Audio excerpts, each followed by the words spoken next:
අද රාත්‍රියේ අමිතදීප ස්වාමීන් වහන්සේගේ ධර්මදේශනයක් තියෙනවා. ඉතින් අපි මේ දැන් ඒකට සූදානම් වෙමින් තමයි ඉන්නේ.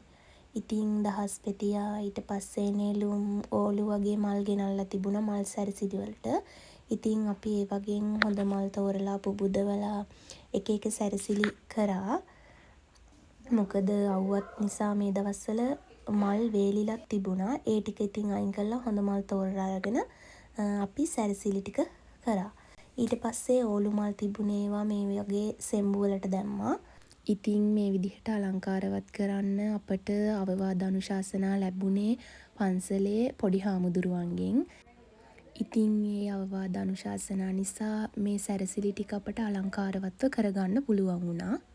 ඉතින් අපටත් මේ වගේ වැඩවලට සම්බන්ධ වෙන්න අවස්ථාව සලසා දුන්න මේ ධර්මදේශනයට අනුග්‍රහය දක්වපු සියලුම දෙනාට මම මේ පින් ලැබෙන්න කියලා මේ අවස්ථාවේ ප්‍රාර්ථනා කරනවා. බෝධිය වටේට තියන්න මෙන්න මේ විදිහට වීදුරු බෝතල් වලට තිර දාලා තමයි තිබුණේ. ඉතින් අපි ඒවට තිරේ වැහෙන ගානට වගේ තෙල් දැම්මා.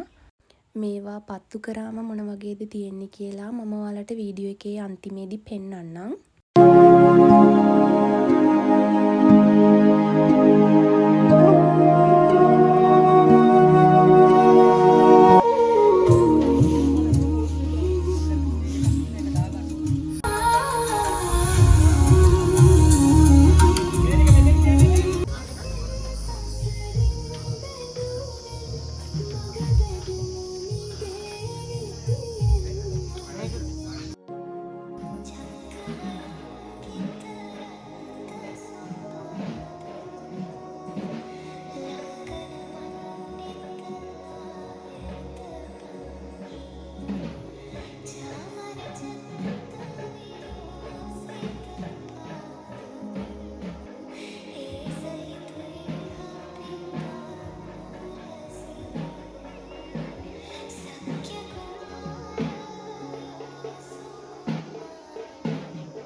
අවසරයි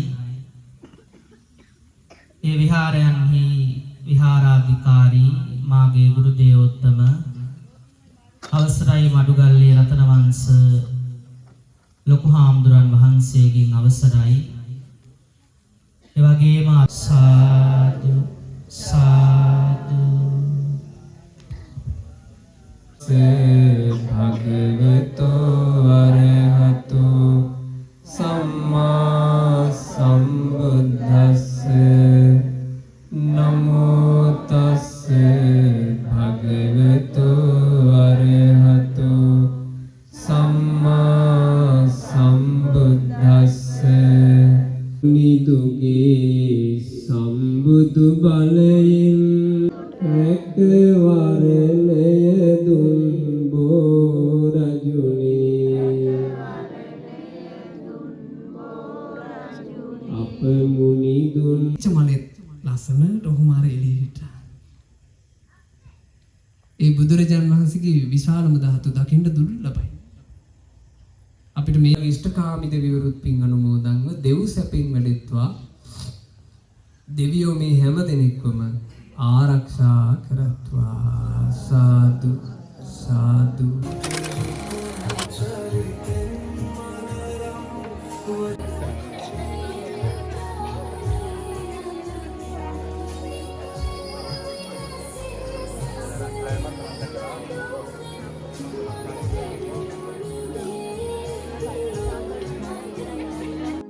ඉතින් ඔන්න ඔය විදිහට ධර්මදේශනය නිමාවටපත් වුණා. ආය අලුත් වීඩියෝ එකකින් හම්බෙමු. ඔයාලා හැමෝටම තෙරුවන් සරණයි.